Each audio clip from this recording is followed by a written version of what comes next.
Welcome to Thought Experiment Called Life. This is where unconventional thinkers and multi-passionate makers share their journey of creating meaningful lives, built on growth, creativity, and the courage to live on their own terms. I'm Greta, a musician, a martial artist, an herbalist, and a fellow traveler through this mystery we call life. Every other Tuesday, I bring you real conversations with rule breakers and path forgers.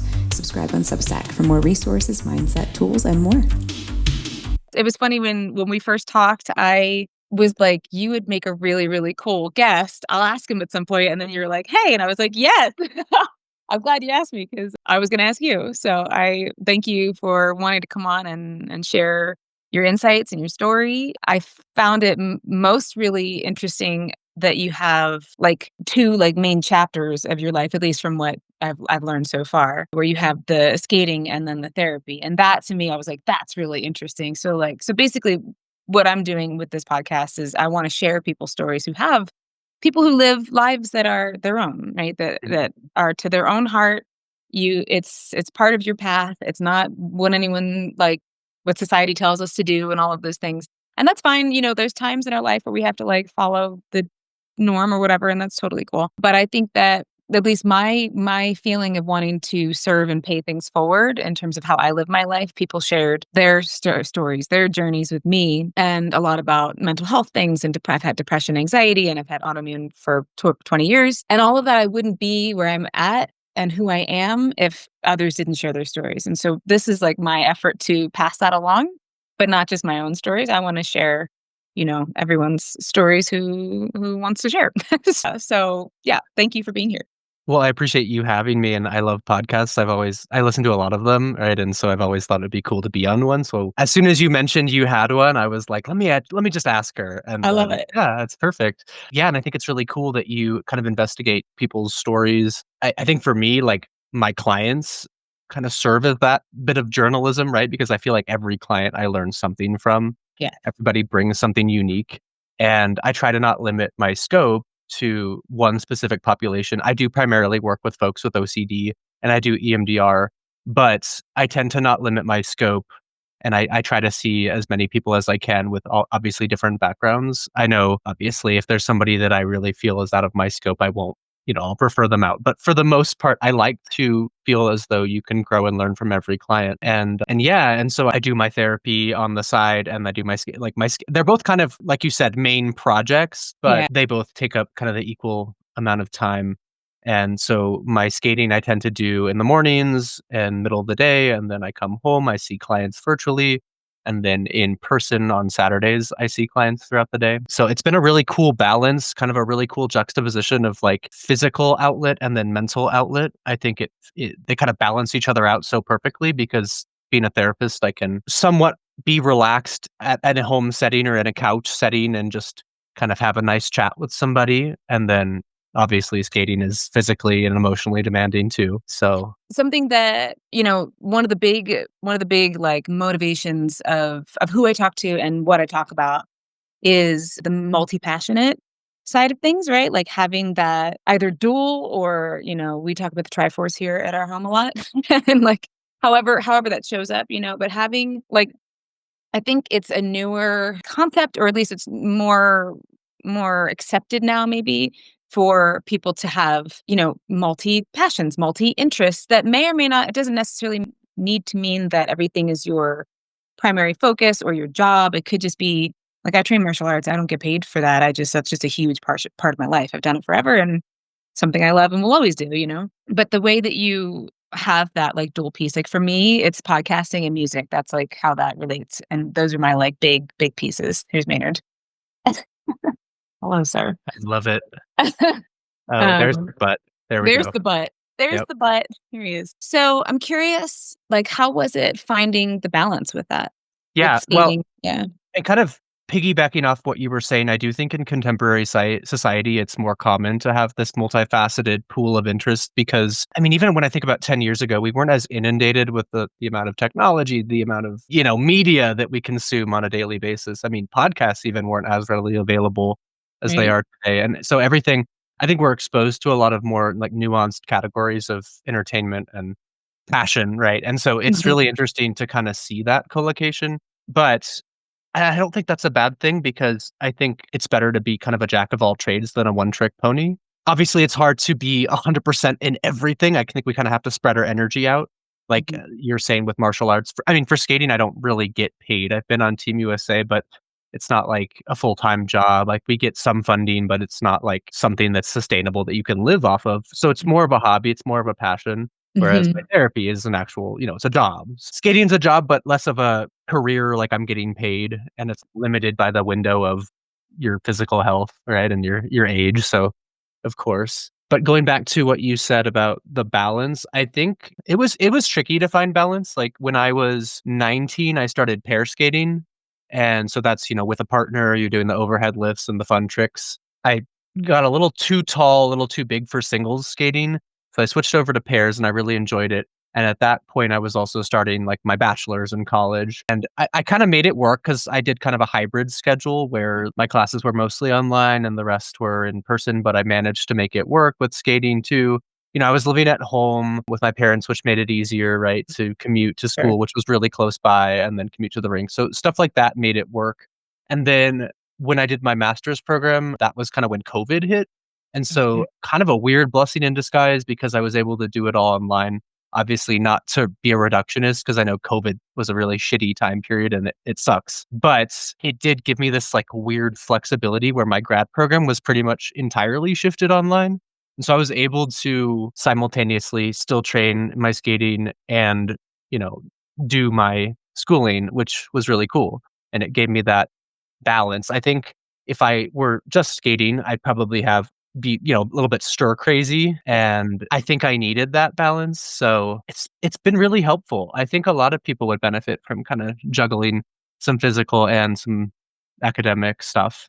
Yeah. I think that's such a good point, especially with the physical and the more cerebral side of things. Like, that's the biggest reason that I train the way that I do, because I train for, I don't know, probably at least 4 times a week, maybe 4 or 5 times a week, something like that. And it is, if I'm podcasting or if I'm doing music, I'm sitting and it's like I'm a floating head, you know? I'm like, it's just everything's up here. And there's a certain time in the day where it's like, "All right, I gotta put that down, and then I gotta go move my body." And especially having had Lyme disease forever, I have to move my body, otherwise I really Yeah. just go downhill pretty quickly. But we talk about, like, whether it's COVID or whether having autoimmune or whatever, there are the silver linings, there are the things that we take from it, right? And, like, having learned how to kinda cycle through things a little bit has helped me tremendously. And yes, for sure, like, I have to keep my ADHD in check and, like, give myself, like, you know, discipline guidelines and things to make sure I get certain things done at a certain time and blah blah blah. But I find it to be really helpful. Like, I tend to be able to bounce between things a little bit. As I'm working on one thing, I'll realize something for something else. And whether I just put those notes aside or whatever, then I can go back to what I'm doing, or I switch. And sometimes that's the most effective way for me to channel what's happening in my brain out, and then having that physical outlet keeps it balanced. So I'm not just a floating head, it's easy to get there. And I think that, like you said, I think that is something that's really important, and especially, like, at the level of what you're doing, and I think we should say, like, you're going for the Olympics, which is fucking awesome and amazing, and just really, really, like, I respect the hell out of the fact that you're doing what you're doing, really, is what it comes down Thank to. you. I appreciate that. Yeah, it's really, I think that's when I heard about you and your story, I was like, that takes real heart. That takes real chutzpah. That takes real commitment. Like, to go after something that most people, like, probably wouldn't give themselves permission to do, and you have. And I'm the kind of person that always wants to encourage people to give themselves that permission to do those things. I think that is something we need more of, to encourage each other. Like, what do you really wanna do? Like, if you could just try and do it and do it, what do you wanna do? It's not always practical, but it's possible, and maybe practical is overrated sometimes. I It's think I think too in like modern society, we're so inundated with practicality and what we should be doing versus what we want to do. I also think you hit on something really, really niche, which is just how important because we're so inundated with all this stuff these days. I mean, all the dopamine in the world. It's so important to be organized, I think, and Mhm, have a bit mhm. of a routine, have maybe make some lists. I mean, obviously, I specialize in OCD, so list making can be a fun little Yeah. healthy form of OCD, but I think having that routine and organization is really key for kind of managing this multifaceted world that we're in. And yeah, I mean, I do think that more people should strive for what they want to do. I mean, we have more tools than ever now, I think, to achieve these things. So why not go all in? And yeah, I just started a new partnership with somebody and we're kind of looking at the next Olympic cycle, like 2030, right? I mean, this one my old partner and I had a falling out, so we're not in the running for this trials, but that's okay. You know, we started a new partnership and we're kind of looking at playing around with the next cycle, seeing what that would look like. So 2030, oh God, I'll be in my 30s, but I'll be 33. But That's yeah, okay. I know. Listen, it's okay. Our bodies are amazing. I mean, I'm 43 and I Yeah, fight teenagers all the time, so you could do right, it. right. Yeah, Yeah, yeah. I mean, I think that's actually kinda cool about our time period. Age is like it really is how well you take care of yourself, I think, at this point. And I don't mean that to be like, how well you take care there's obviously more factors in there, but if you are, let's say how mindful you are of taking care of yourself, like listening to your body and what you need and respecting that. Like you can stall time. I don't know, just be present yeah. and yeah. I Like mean, I there's would some agree, Greta. yeah. I mean, you interviewed me initially at Thrive, right? And because I had this neck injury, I had a lot of weird, like nebulous symptoms. And from that, I kind of learned about mobility. I think that was a key piece of my skating career in the past. I used to have a lot of back injuries and a lot of neck problems and just tightness. And I realized how important mobility was. And when I was probably 24, 25, I started to really kind of notice tension and tightness again. And I just started obsessively stretching. I almost turned that into a compulsion. I understand. And yeah, and so I think though since then I've felt the best I've ever felt, just focusing on that mobility, like every day when I get to the rink, I spend actually like an hour focusing on stretching and rolling out, and then I reactivate my muscles with like dynamic stuff. Yeah. So, but I feel like I need that, especially at 29 moving forward. So yeah, I think you're absolutely right. It is more of just a number in terms of how well we take care of ourselves, Yeah. what we're putting in our bodies, how much we're sleeping. And then I think mobility is a huge piece of that puzzle, like huge. Yeah.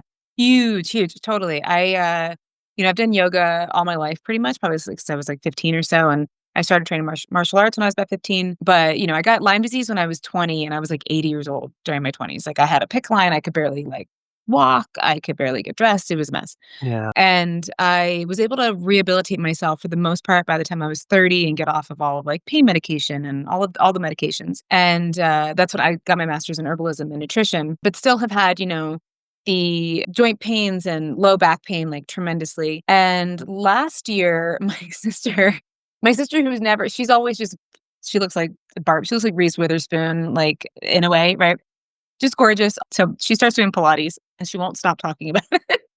And I was like, "Okay, fine, whatever." So I went to go visit her in California, and I knew that we were gonna go to a Pilates class. We ended up not going, but I wanted to be, like, ready to be able just to, like, take in because I sometimes have a hard time understanding, like, Sure. directions. So I was like, "Let me just at least get an idea of what's going on." So I ended up it's not really it's this channel, Marie Stephan, and she does, like, mobility, Pilates, strength things. So there's no reformer, there's no, like, machine that you're using, but she was using light weights and was doing a lot of mobility exercises with some Pilates exercises. And that was in February, knock on wood. I have not had low back pain. I've had low back pain, like, and just pain in general whenever I try to, like, lift too many things. I haven't had it. And it taught me so much about the mobility with the strength. Right. It, like, blew my mind. I was like, this is everything. So when I talked to you about the Thrive with your neck pain and the vertigo and everything, the fact that you kept saying it was the strengthening portion of things, I was Right. like, 100%. That is what seems to ring true, and it's so interesting because I spent most of my life just stretching, and doing martial arts. So it would be not there was not that strengthening piece. It was a lot of dynamic, fast twitch muscle kind of activities, not the stretching, but the martial arts part. It really makes such a difference, and I think, what I would say, like, what we, like, eat is the wrong word, but consume with our ears and our eyes, the things that we allow in our consciousness, and we can't keep it all out, and we do need to be aware of what's happening and take action when needed, but it doesn't need to be our 24/7 state, and I think that that's a big piece of things as well, and, like, being able to look at the world with glittering eyes even after, shit happens, like, be able to bring yourself back there. Well, Greta, that's an incredible story. I mean, I'm so sorry you had to go through that. That's Oh. That fucking sucks.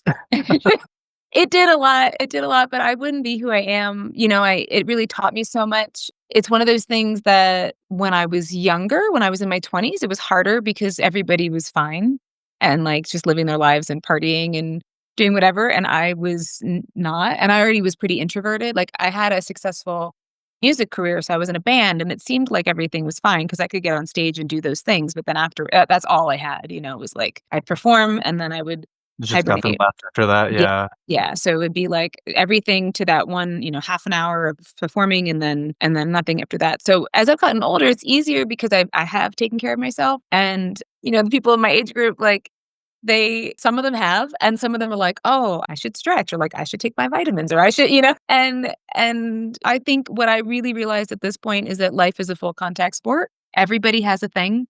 Mine happened early. Everybody has something that brings you to your knees and is inviting you to crack open, and it's whether or not we take that invitation and accept it or keep hiding until it chases us down.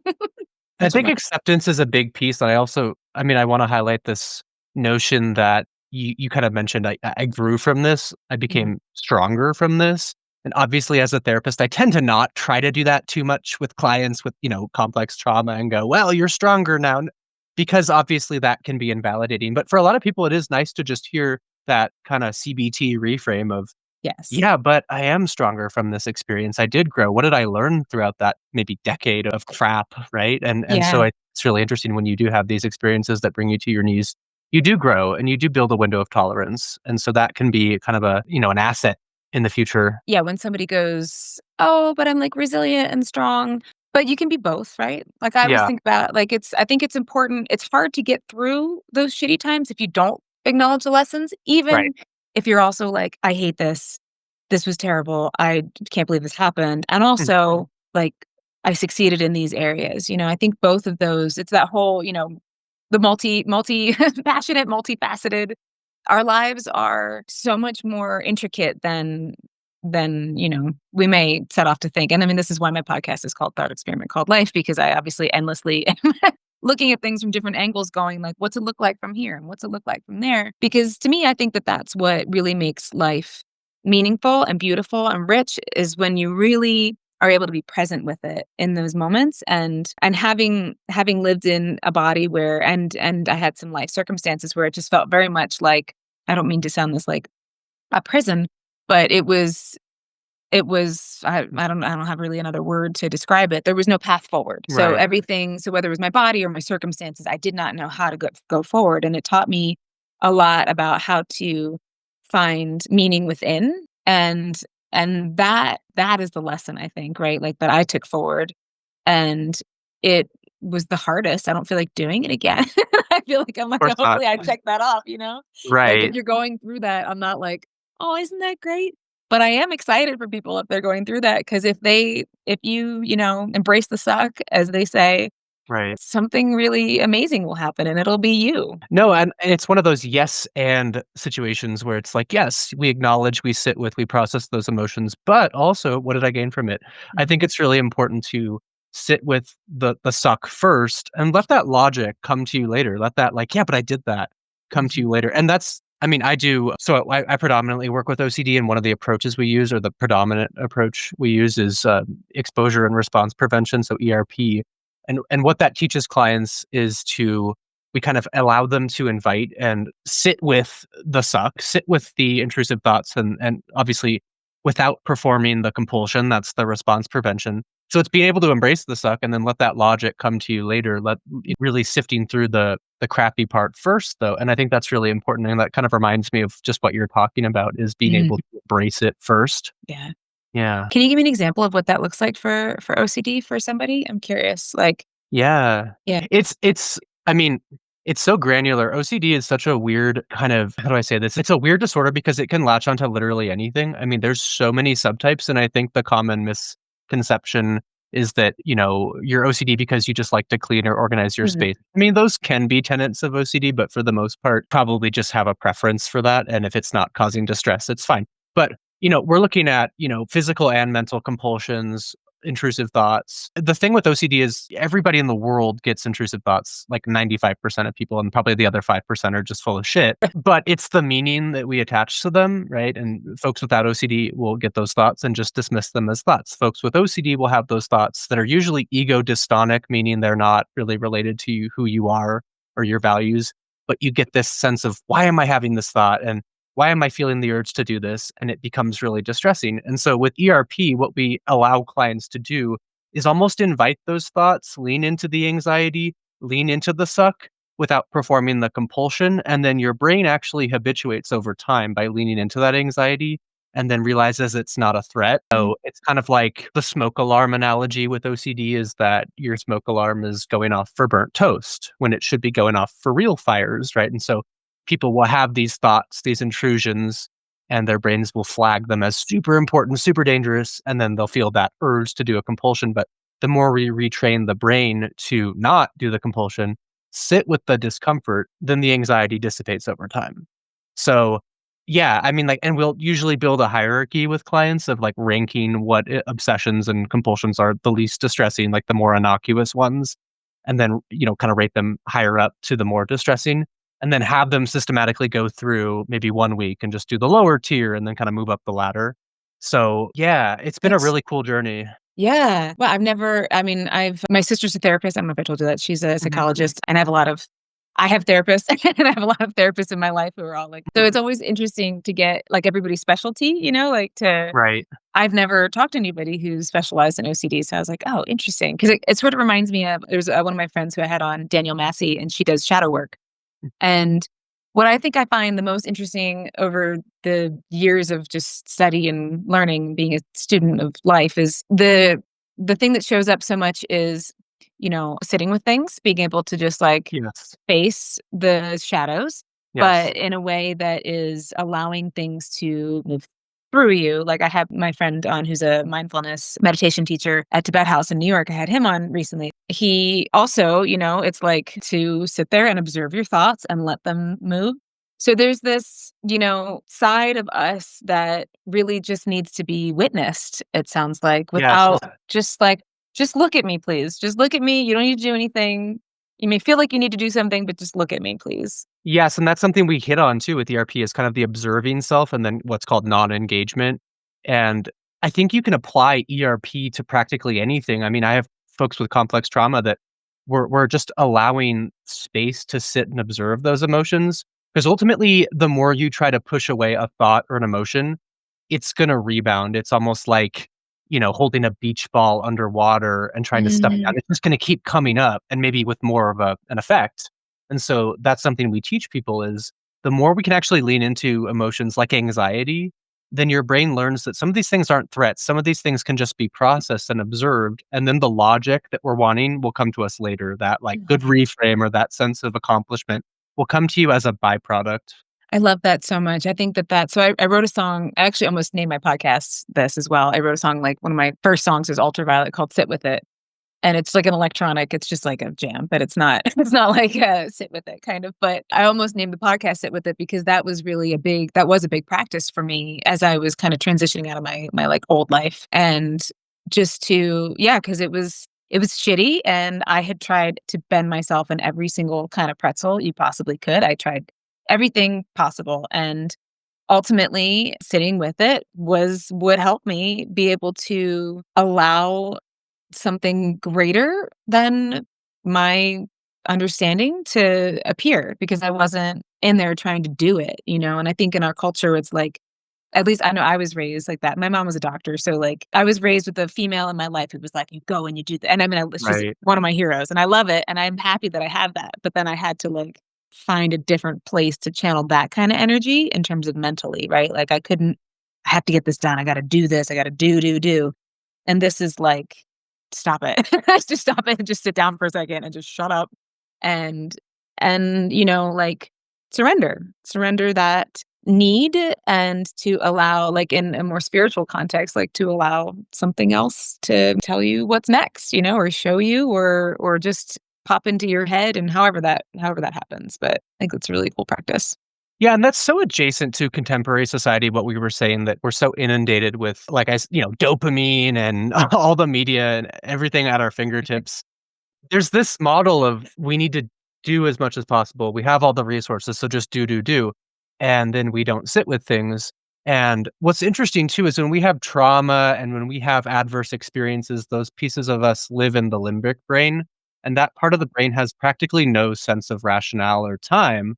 That's why when we have triggers, for lack of a better term, our brain goes, "Oh my God, this is happening," right? Right. And so, Mm. but that part of the brain has no access to the frontal lobes, like in the sense of, processing information rationally.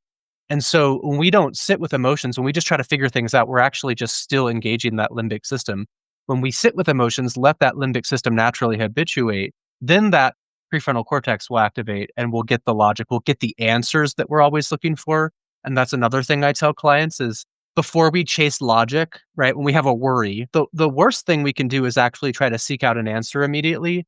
The best thing to do is sit with that worry, let it process a little bit, and then let the logic come to us. Albeit, obviously, there's times where maybe we really do need an answer if there's an acute medical crisis or something, sure. Sure, sure, sure. But Yeah. for the most part, if it's that what if, that ego dystonic worry, right, and it's probably unlikely to happen, sit with it first, let it fester a bit, and it's gonna feel crappy, it's not gonna feel great, but then the logic will come to you later. Do you recommend that people always do this with somebody? So they have somebody to kind of if they like started getting overwhelmed with they're sitting with their thoughts, feelings? Yeah, I mean, ultimately, I think everybody who's practicing stuff like this should work with a therapist too. I mean, and again, my population's more OCD driven, so these are people who have constant intrusive thoughts and worries, and that's just something that we tailor their treatment plan towards. But I do think most people would benefit from sitting with worries, sitting with anxiety a little bit more, leaning into it a little bit more, and letting the logic come to you rather than immediately trying to neutralize it. So, like I said, the more we try to neutralize anxiety and try to push it away, it'll try to rebound a little bit stronger, or maybe even later in life, it'll resurface again. I love that analogy of the beach ball because that's you can like I can feel that Right. really. I overheard a conversation the other day. I thought it was really interesting. It was a guy talking to another guy, and he was talking about how he's really trying not to have his first reaction be his action. For that's kind of the summary of what I heard. And I was like, I love because that's something that I think from doing this practice happens, right? You don't just react to things because as you are here longer on earth, you start to realize, "Oh, my first reaction might just be the way that I was taught to react to something," right? Like, I know I didn't have the best models for some of the things that I would react to, and I had to, like, find other ways to react. But the biggest, like, benefit came from pausing and just being like, "Okay, this happened. Let me just take a beat for a second and sit with it," or just, like, not think about it as much. I put some music on, go for a drive, go work out, whatever. Just I will circle back to this later. And that's really helpful. I think that's definitely a sign of just being here longer on earth and maturing with like how you want to interact with the world, like who you actually want to be as opposed to just how you were taught to be. But it And seems I like they think go together. I think some of those things that you're hitting on too are maybe actions that we can't actually perform in that moment, but we think we can. But when we have these feelings that we wanna act on, maybe we really realistically can't act on them in that moment. We don't have the tools yet. We don't have I mean, maybe this is something that we have to wait on anyways. And something I teach clients is called the mental box, where you maybe have an intrusive thought or a feeling, an urge to perform an action, and you visualize a box or a chest or whatever it is. You put that thought or emotion in it, lock it up tight, and just trust that it's in there. And then maybe later in the day, you open up that box again and go, okay, what did I put in there? And you see how relevant it is now. And it might be less sticky by that point. Usually it is. And then Yeah. you have more of that logic brain going, okay, here's what I can do. I love that. That's great. That's really great. What got you interested in helping people with OCD specifically? So I have lived experience of OCD. I struggled with it for a long time, like since I was a child pretty much, and I started with a lot of physical, external compulsions, having to do things in specific rituals or orders, and at the time, I didn't really understand what it was, and then when I was about 15, I started seeing a clinical psychologist who I was able to talk to about these issues, and we kind of developed less of an ERP approach, but more of just an approach, because I Mhm. wasn't one in the past, I didn't know what I was dealing with, and so we started kind of dissecting it a bit and figuring out what it was, and I saw myself doing that for people, I think to an extent I was raised in a little bit of a bubble and my window of tolerance was a little limited. I was always the one asking questions as a kid, and I feel like the pendulum has swung the other way as an adult where I like to be the one answering questions and helping people. And so it kind of fulfills that need for me. And so just being with my own therapist at 15 till I was maybe 20, I've been through a few, but being with a person like that just inspired me to do that. I really liked that. And I would drive to school and pretend I was in a session with a client and talk to myself. And so I just really embodied that from a young age. I love that so much. I mean, I love my therapist. I've been with her for 12 years or so, and one of the my favorite things about her, and you do it very well too, just from us talking here, is listening, right? Like, is this just like pause in the space? And I think that if people have not either had a therapist that they really like or have not gone to therapy, sometimes they don't realize like just having somebody witness you and sit and listen to you and then just kind of reflect back to you. Like, I love my therapist. She'll just kinda listen. I'll just, whole story of my life, like, I was born here, every Right. detail you could possibly not even need to know.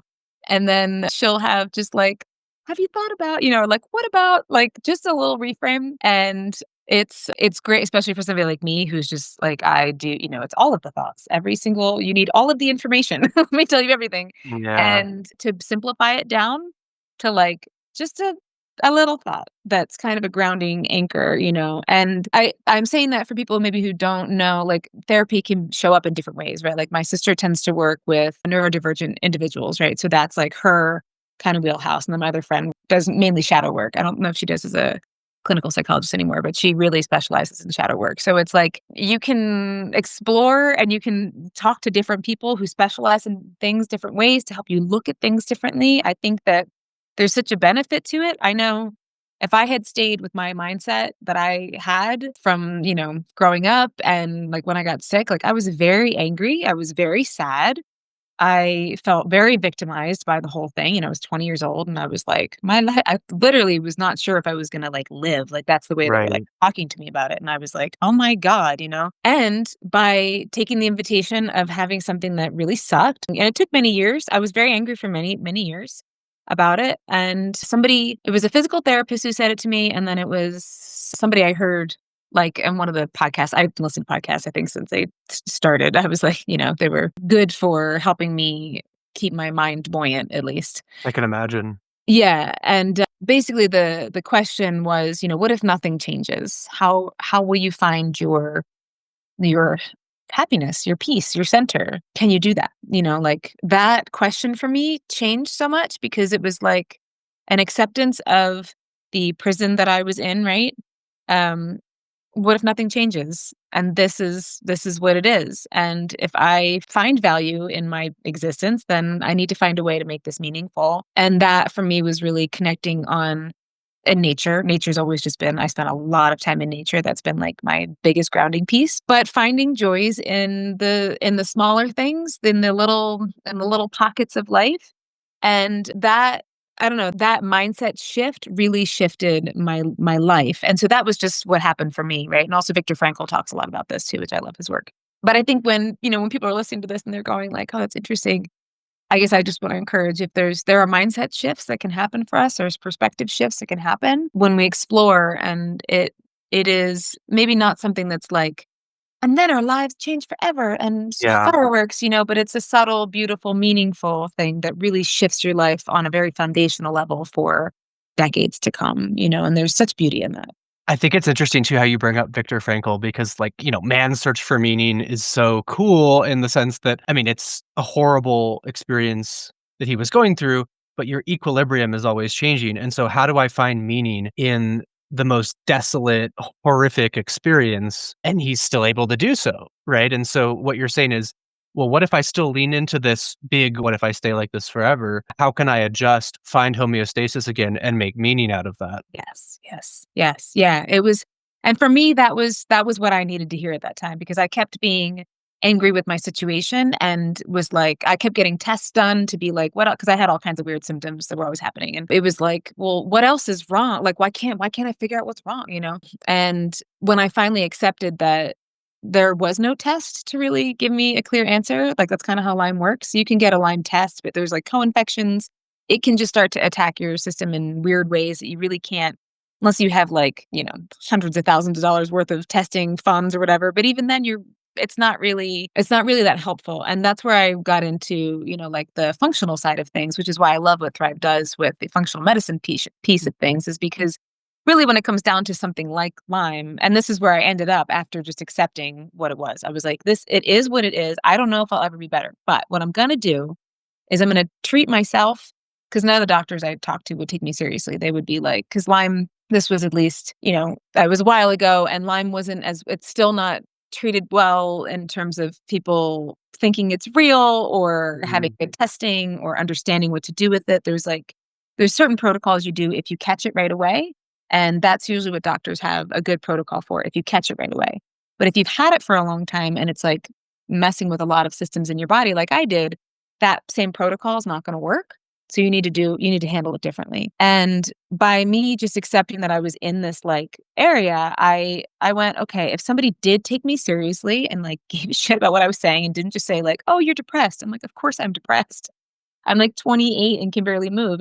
How would if I were the practitioner, how would I treat myself? How would I handle this? And I got into plant medicine, I got into nutrition, and then really just worked like foundationally up from there and was like, let me give my body everything it needs and more. And that included not having, crappy people around. And that was kind of cleaning up that lane of things, and sleeping and having the right foods and taking ashwagandha. And in like 3 years, I was able to get off of like I said, the pain medication, and I was on Adderall just to like stay awake, and the antibiotics. And, it's not the way it's going to go always for everybody, but it was what resulted. Like you said, if we're sitting with something, right? I was like, this is it. I'm sitting here with this shit. And then the logical side went, okay, well, this is where right, this is where I can actually do something about this. right, And even if it doesn't solve it, it's good for me. It's good for right. me.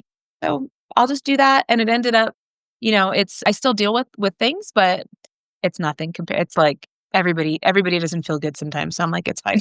you know? Well, it sounds like you found what worked for you, and I like that you emphasize. I mean, I think Western medicine tends to be so horse blindery and leave out the person-centered approach, right? Mhm. And Mhm. so I think it's important that, I mean, Western medicine starts embracing that holism of you are an entire person, you are Mhm. not a diagnosis. Mhm. And so I think that that's where Thrive was great because, and this is my little Thrive plug of the Yeah. podcast, Yeah. They do because, amazing work. well, yeah, and they really sat with me and explored my anxieties because I struggled with a bit of health OCD even when I was dealing with my vertigo and my issue with my vestibular system where I had that, like, what if this never goes away? What's going on? I want answers. And Mhm. they kinda helped me explore the meaning behind it, not necessarily giving me answers because I think ultimately we always want answers, and nowadays we have all these tools. We have ChatGPT that can give us, answers are ubiquitous, but we don't always need answers. We just need to have somebody sit with us and explore the meaning behind it. Yeah. And I think at Thrive, they did that for me. And so I think having a team of people that can allow space for you to sit with your shit Yeah. Yeah. and not always just give you an immediate answer, but help you find solutions and help you find things that might work but aren't guaranteed, I think is really paramount. Especially in a situation like yours, and for the audience, so you had vertigo from a concussion, right? Yeah, from the skating accident, and I don't know if it was like a skating accident, but you fell and hit your head, right? So It was like I fell in a jump and snapped my head back, and Mm. they cleared me actually from a concussion standpoint, but I was having these really ambiguous symptoms, really weird neurological stuff. Like my eyes would spin like crazy. I felt like this pull-in sensation behind my eyes all the time, like muscular pulling. It was really weird. Felt like I was going cross-eyed. And I skated through that season with this. I went to a Grand Prix. I went to the nationals with it, and I did fine, but I felt like crap the whole time. And I was like, "What is going on?" Yeah. And so just a lot of weird symptoms, but yeah, And I think what's great with them is like we have a plan, and what you're saying, like having for health in general. And I've encountered this just from when I did practice herbalism and nutrition for a little bit with like clients. And there would be a pushback of like, if you want to take like ashwagandha or something, am I be better next week? You're like, well, right, no, you got it. This is a longer term kind of thing. And that's the same thing. And when a practitioner sits with you and talks to you about what's going on, it helps you get emotionally prepared for the journey, right? We're all gonna see what's gonna happen, but here's the plan, and here's how we're gonna deal with it. And if you are consistent, just like we're consistent with taking showers and then we're clean, You're consistent with whatever your protocol is, and then that works. That's how that works. So I think that's really, really important. I think I heard in one of your other episodes, you really highlighted consistency, and I do agree. I think consistency is more important than, obviously expecting if I take reishi tonight, am I gonna be able to write a book tomorrow morning? Probably not. But if you're consistent with stuff, I mean, obviously, then you see the result. And I think the process is way more important than the outcome. Yeah, because that's the lived experience, right? Like, that's when we show up and do if you're wondering maybe why you're not consistent with something, maybe it's a time to look at going, like, what is it that you're doing? Maybe what you're actually doing is, like, the way you're going about it isn't jiving with how you wanna show up. And so, going back to, like, your schedule and everything, like, with how you tackle the sides of your passions in your life, like, I'm sure there was times where you're like, "Okay, I could do it this way, and it's gonna be a grind, and it's gonna grind on my spirit." Or why not, before I go down that path, maybe choose a different way to go about it that will actually be sustainable. And I think that when we talk about society does not encourage, I mean, like, society, the big S or whatever, doesn't Big encourage S. the big S doesn't encourage, like, sustainability in the way that in our lives, it's just, like, sensational. And again, this is why I'm doing this podcast, is because this is this we're talking about, like, your actual the little S sustainability in your life that is, in my very humble opinion, more meaningful and magical than just, like, the big dopamine hits of, like, the big things in our lives, right? Like, so when you go about creating a schedule for yourself of whatever it is that you wanna tackle, being able to choose then what you really want to have in there. And you can't maybe have everything. You might not be able to have all of your preferred ways of going about it, right? But you have an opportunity then to say, like, okay, I would like to be able to see clients from home, and then I'll see them in person. Like, whatever it is that you're not like, I want to go to an office every day. I don't want to go to an office every day, but I'm Right. gonna do it anyways because that's what I was told to do. I think you have to find what works for you too. And I think, society and friends, family, everybody's going to have a different opinion on what could be best for you. And those systems might help, but ultimately we have to tailor our approach to what fits us best.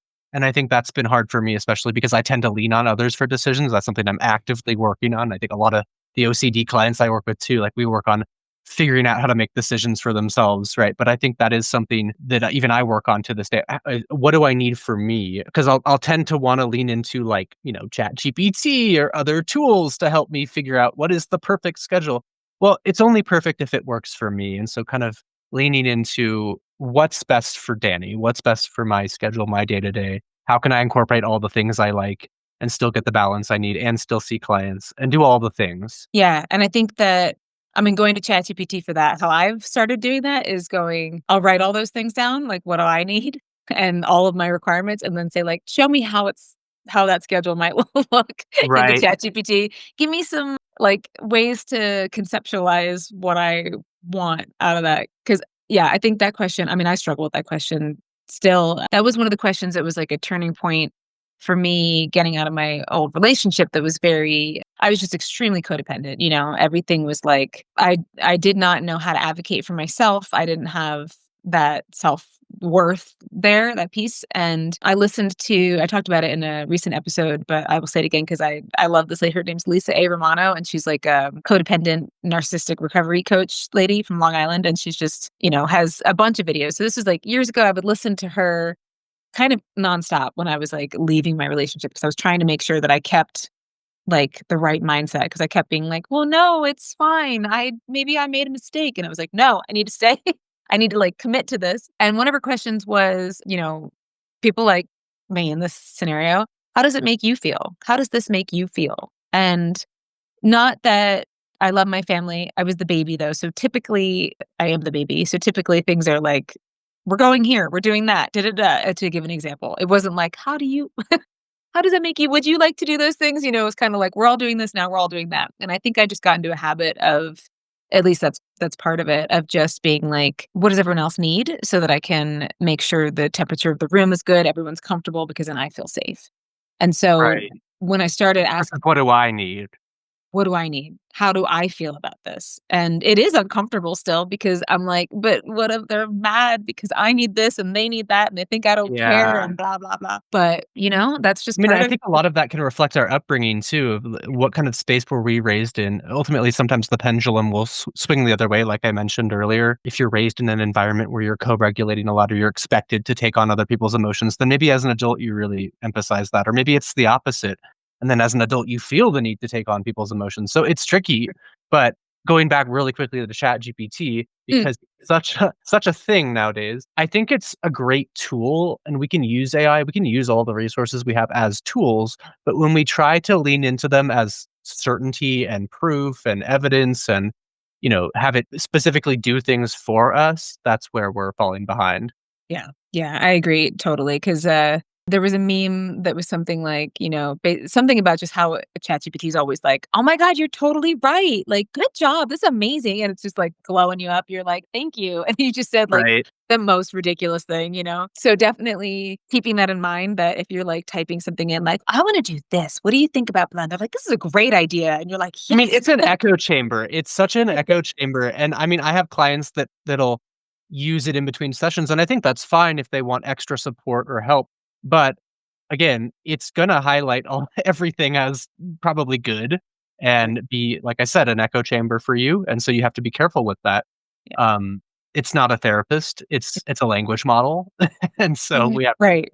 to Keep yeah, that in mind. use Yeah. caution, use trepidation with it. Yeah, for sure. I definitely it's a really great tool. I don't know what, I hear a lot of people having a lot of different thoughts about like what that's going to look like for us in the future and everything. And I think again, going back to like my feeling and purpose in doing these kinds of things is that like this is as we can retain our humanity and celebrate our humanity as much as possible, whether it's through like arts and like what you do with skating. Dude, what you do with skating is so impressive. I really want to come watch in person. Like it's bananas. Like it's bananas. The videos that you post and just like tossing your partner in the air and then like her spins and then you getting in the air and doing your spins, like it's so like AI can't do that, like that's human. That's amazing. And I think that that is the thing if people are feeling like whatever about AI, like we just have to celebrate those things. Like I'm gonna play out live more because that's something I can do that's not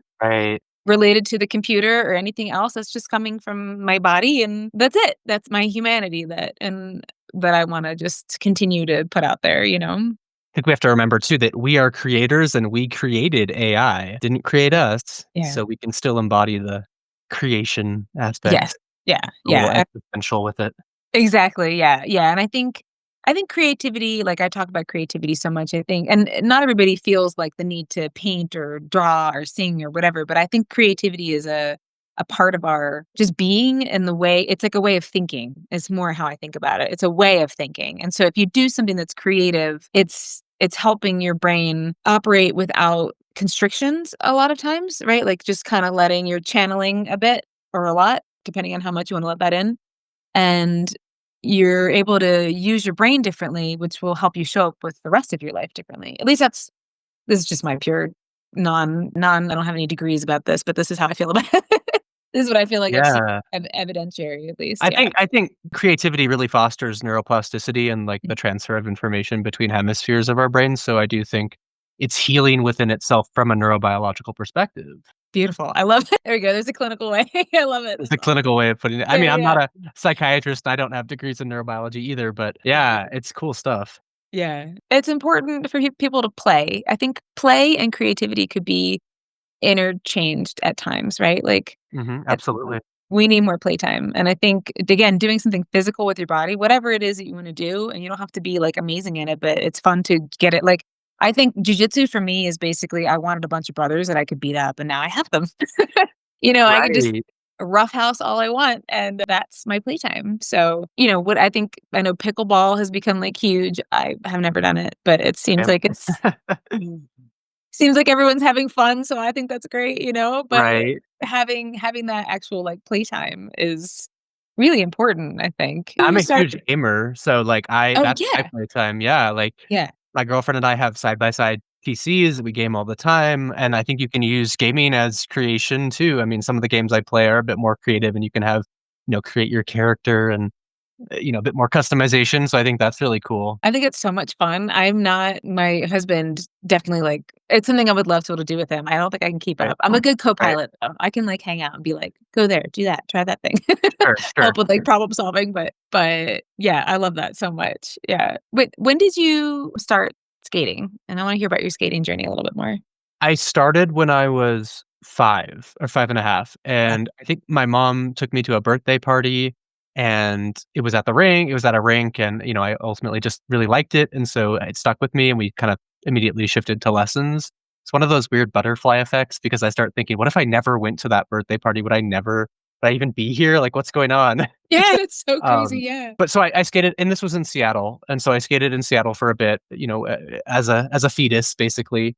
And then when I was 11, my dad wanted to move to Colorado. He worked for the FAA, and so he, I think, got a position from home and was able to work here. So we moved here, and it just so happened that the Olympic training site is here. So I started training at the World Arena with, these famous coaches, and I was doing singles at the time. My singles career wasn't super successful. I had some wins here and there, and I won the collegiate nationals at one point, which is like the collegiate track for figure skating. But as soon as I was around 18 or 19, I decided I kind of want to shift it to something different. I was thinking maybe of even retiring and just focusing on school, but then I was approached by a pair coach who said, "Hey, have you ever considered pairs? Like you're a good size. I think this would be a good fit for you." And so I started pairs, and shortly after had some really cool success. I went to nationals. We got on Team USA for the first time. I had my first international competition was in Russia. And so that was a really fun experience. And since then it's just been this crazy ride. Wow, that's really cool. And so with the US team, where did that how did that coincide with, like, the vertigo timeline? I'm trying to put the timeline together. Yeah, I think let me think. I was probably 22, and so by that point I had competed at one Olympic trials and several international competitions, a Grand Prix. And yeah, this was like earlier in the season. I had this fall. I want to say it was in the summer, maybe in July, if I had to put a pin on it. And had this fall, had the vertigo symptoms, had the weird symptoms, but kept pushing because we had all these competitions lined up. And I was cleared from this concussion standpoint. Nobody was performing any negligence. It was just I was cleared, and everybody said, "No, like you are good to go. I don't know what these symptoms are, but you're good to go." So I competed that year, finished out the year, but then had to take some time off to really figure it out. And that was in 2019 when I started going to Thrive, Okay. figuring that out. They put me in the functional movement training, and we did everything. And Mhm. that's when I really gained the strength and mobility back, and I was able to get back on the ice. I think within a couple months of going to Thrive, and I had to start slow, but then I picked back up again, and my partner and I actually competed that year, and we had, gone to nationals again and gone to some international competitions. So that was really cool. Yeah, and then so now you have a new partner, Mhm. and how does one get ready to try out for the Olympics? Like, how does that work? That sounds really cool. Well, so we definitely won't try out for this Olympic cycle. That is, like, already predetermined and pretty much, like, that's it, right? So Okay. it would be the next cycle, the Mhm. 2030, if we were to have a shot, and that's a huge goal of mine, and I think of hers too. And so, ultimately, we've spent the majority of this year just getting to know each other, getting Mhm. our bodies to know each other, like, training different lifts, training elements. No specific we haven't competed yet. We're not competing until probably March or April just to kind of Okay. ease into it. But then it'll just be just a look at the next quad, the next 4 years, the next cycle, and we'll be gaining skills, hopefully competing internationally and getting recognized and then trying to make a push for 2030. I mean, who knows? It's just one of those things. I mean, I'm not set on it, but I'm also set on it. It's Yeah. if it happens, that'd be really cool. That'd probably be the last time I would go for it though, because at that point I think I'd be aged out afterwards. But yeah. So do you have to do a certain amount of competitions, like, have to, like, win a certain amount for them to consider you, or, like, s how does that work? Yeah, it's a bit of a gray area. I mean, I don't know if anybody knows the real answer as far as the Olympic year. The nationals are called the Olympic trials. At the nationals, which is deemed the Olympic trials, if you're usually in the top 3 or 4, you probably have a good chance they'll send you. But I also think that they look at prior international competitions over the past couple of years, how you've done, your track record essentially, and they make the decision based off of everything there. I would say the first couple of years are less important in the quad cycle. It's Mhm. the last 2 years, maybe year gearing up to the Olympics where they really look at you. And so Yeah. How will you incorporate skating, do you think, in the rest of your life?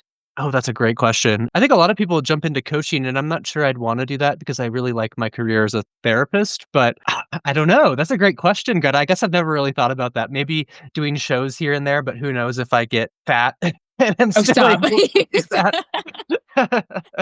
Please. Right? No, I'll Um, probably always wanna be athletic. I get too stir crazy if I'm not. But no, I mean, it's just one of those things I don't know, I guess. I don't know yeah. what I'll do with skating after that. I'll probably attend some things here and there, but I don't know. It'll always be a part of me for sure. Yeah. I mean, teaching and passing it along, it really is. Like, I love teaching jujitsu. Like, I don't compete that often. I am gonna try to compete this next year coming up. But I mean, I came from a self-defense background, so mainly my focus really more is just to like get that mindset into people of like, don't mess with me, But I'm not specifically jujitsu. I taught self-defense through Krav Maga. So jujitsu again is more like you can use it for self-defense, but it's not like a self-defense system on its own. But the teaching of it, like, if it's something you love, I bet you would light up a lot, especially since you are a therapist, because you kind of end up with people in general, you're helping them grow and see things differently, and you can, like, sprinkle in little, like, Mhm. of everything else that you have, in there. Little bits of therapy in there. Yeah, little Yeah, bits of absolutely. therapy and just, like, I always think about the teachers that I've had, most of my martial arts instructors that I had growing up, I mean, really tremendously shaped who I am. Right. And I always think about that, whether the person's a lot younger than me or close to my age, whatever, I know that having that, right, having somebody just like be a good person around you and model that is one of the greatest joys. And like, I don't know, then you're just like passing that joy along too. Yeah, I think I probably will leave some space for coaching on the side. It probably wouldn't be my main focus, No, obviously, no, no. Yeah. but Just absolutely sharing that love and that joy for the sport and sprinkling in some therapy would be cool. And it's funny that you mentioned jujitsu because my skating coach, not to name drop, he'd probably assassinate me. He does jujitsu, so I know he oh, does that on the nice. side. Yeah, but he does Yeah. do that, and I do boxing on the side. I So I love do a that. little bit of contact stuff on the side, good for hand-eye coordination. Yeah. Oh, yeah, boxing's definitely good for that, for sure. Like I said, just to be on that level of training is wild. It's not the norm. You have to know that, I think, right?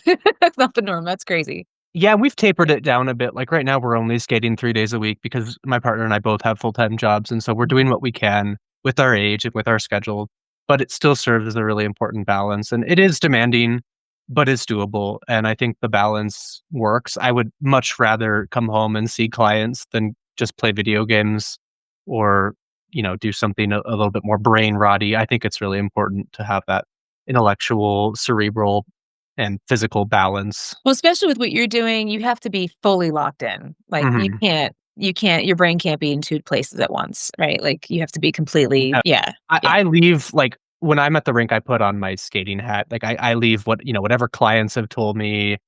I try not to bring anything like that onto the ice.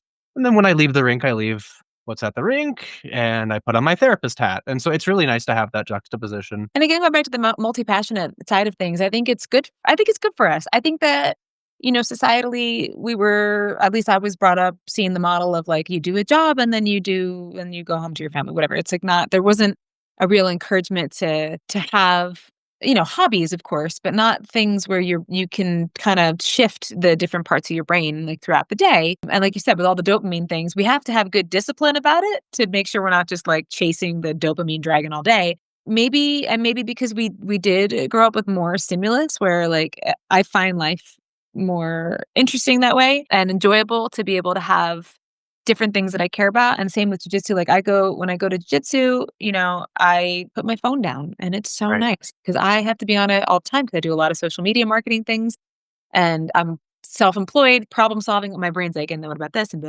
doing this all day. And then I put that down. And I can't think about that when there is a giant man trying to squash me. I have to only think about be like, get off Right. me, right? Like that's the And I only think thing going on. I feel like a decade ago, we could watch a movie and not have to check our phone if I mean, we had phones, yeah, 10 years ago. But I feel like now I really have to be intentional about putting my phone down, not trying to check a notification. It's Mm, it's hard, it's so much harder, and that's because we have the dopamine dragon just flooding us on a yeah. daily basis. Yeah. So Yeah. I think being intentional, having a routine, not being rigid with it, but having flexibility is really important in today's world. Yeah, it's like having like a little structure, right? Like a little foundational structure. Like we do these things at this time, and then everything else in between can you can kind of play with that as needed. Yeah, I know. We try at 9 o'clock because usually we'll get back from training and shower and eat, and then put our phones like somewhere else, and then just like hang out together. That's like the best way to do it. I really try, especially with my husband, like not to be. I'm really if I'm with whoever, like I don't wanna be like, what, huh?" Like that with my phone 'cause I'm not fun. I'm like, I wouldn't wanna hang out with me. I can't really do both of those things at once. No. Either with you or I'm paying attention to something else, you know? And yeah. I try to delegate a specific times throughout the day to check my phone, and I'll sometimes just go through and clear out emails, clear out all my apps, but I'll do that in windows throughout the day, like, I'll have one before bed or in the morning or, but not to do that with every notification you get, right? Not Yeah. tuning in immediately, and that kinda goes back to what we're talking about of being able to sit with stuff and not immediately react, immediately do. Yes. Yeah. Yeah. I turned off my notifications for most things. There's some in there, but definitely like some like Instagram or TikTok or something like that. I'm like, I can't. I'll No, see it when I see it, you know? But yeah. absolutely. Yeah. As we wrap up, I just wanted to know, I have little questions for you. What's Yeah. your personal definition of growth right now? I like this concept right now of just being really intentional with my days and trying to kinda time max. I know it sounds really weird, but, like, being intentional and using every opportunity, using every moment to grow and lean into mindfulness instead of like it's so funny we're talking about the dopamine dragon, but, like, instead of doing stuff like that, instead of brain rotting, just being really intentional. How can I use this space? I mean, even just driving to the rink, I'll listen to a podcast or listen to an audiobook. I'm like, how can I use this little window of time to just grow a little bit, to lean into something while also still finding time to do things for myself? And Mhm. so finding that balance and one thing I really like to emphasize, and this is something I talk about with my OCD clients, is thoughts versus thinking. There's a difference between thoughts versus thinking, right? Thoughts we can't control. They're kind of the automatic things that pop in our head. We can control what we do with that, where we place our energy afterwards. So that's the thinking part. And so I try to kind of how much time am I spending ruminating or thinking about things that I could just set down and go back to the present with? Absolutely. Absolutely. I think, yeah, we're especially since COVID, when I spent a lot of time by myself in my like previous life. I was just by myself a lot. So I was always in my head, you know, like, and I would listen to a lot of podcasts, a lot of audiobooks. It's why I like have so many. I'm like, all right, all of these, resources or whatever. And I think a lot of people started spending time like that as well when COVID hit. So it was like a lot of time just sort of like in their head. So yeah, so how would you suggest to somebody if they are wanting to have that practice of like letting like what's a good way to check in? Be like, am I thinking too much or should I let these like thoughts like kind of pass? I tend to view it as if the thoughts or the thinking are, values based and we're really making meaning out of thinking. Because obviously, when you're in a space like that, you might need to be in your head to process and you might need to have time to think. But if you're finding that it's become a little bit more of an issue and it's taking up too much time and it's causing a rift for you and you feel like I wanna be present, but I feel like I need to be thinking right now, then I would say, let's drop that thinking a little bit. Let's let those thoughts just pop in as automatic thoughts. Let's let them kinda scream at you in the background. Be okay with that. Go back to what you're doing, and then they'll quiet down naturally over time. The Mm, more you wanna get something out of your head, though, the more you should actually kinda think about it more, right? And not try to push it away. mm. It's so interesting. I find that so interesting that that's how we're wired. It's like, no, Mhm. go towards it. Do it more.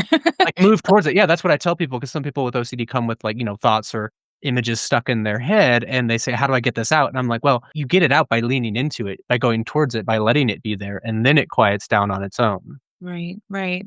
So interesting. That must be very rewarding to help people with this. It's fun. Yeah. It's cool. It's a Yeah. process. Yeah. Where if people wanna work with you, where can they find you? So I work for the Compassion Collaborative. It's I love that.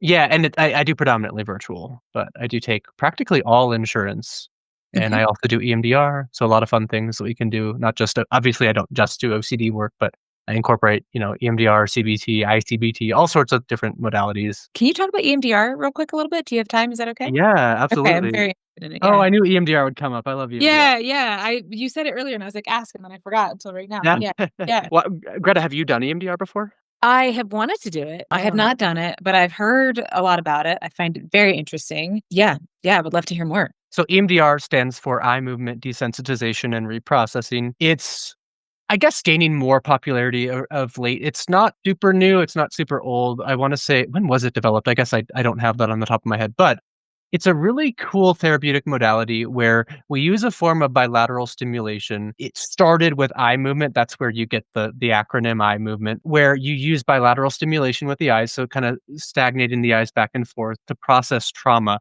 And what bilateral stimulation does is it activates both hemispheres of the brain, and there's a bridge between both hemispheres called the corpus callosum. And when you do bilateral stimulation, it opens up. And so it allows the transfer of information. And so, like I said earlier, trauma often gets stored in the limbic brain and the amygdala, the fight or flight, the reptilian brain. And that part of the brain is not where we want trauma to be stored, right? And because that's where, when we have a trigger, when we have an external cue, our brain goes, oh my God, this is happening right now. We need to fight, flight, or freeze. And so what we're doing with EMDR is we're having clients systematically go back into traumatic memories, or really any memory for that matter, and we're shifting the information. So the memories that lie in that amygdala, we're doing the bilateral stimulation, and then we're moving that information. We're literally rewiring your brain. We're working on neuroplasticity, and we're moving that trauma to the prefrontal cortex where it should be, where you can look back and go, that was a memory, that was shitty, that happened, but I'm not activated by it. And so typically with virtual clients, I do a form of bilateral stimulation called like the butterfly hug or tapping. Some clients in person like the buzzers. A lot of people these days are finding that they don't like eye movement as much, at least I'm seeing, because it's hard to focus on a memory or something traumatic and move your eyes back and forth, focus on a Mhm. dot or the light bar or whatever it may be.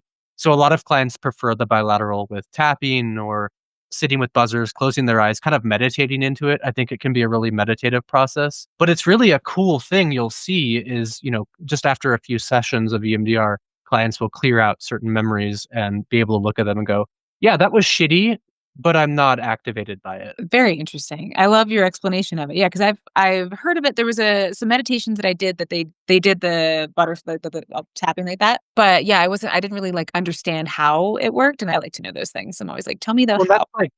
that's like EMDR in a nutshell is just doing bilateral stimulation. I mean, you can incorporate that into your daily basis. That's why people find walking so therapeutic because walking is literally bilateral stimulation. That's actually how it was founded. When you're walking, you're literally using bilateral stimulation. And I believe the founder said that she noticed her eyes were moving back and forth as she was walking and processing some trauma. And she figured, that there's some weird correlation here.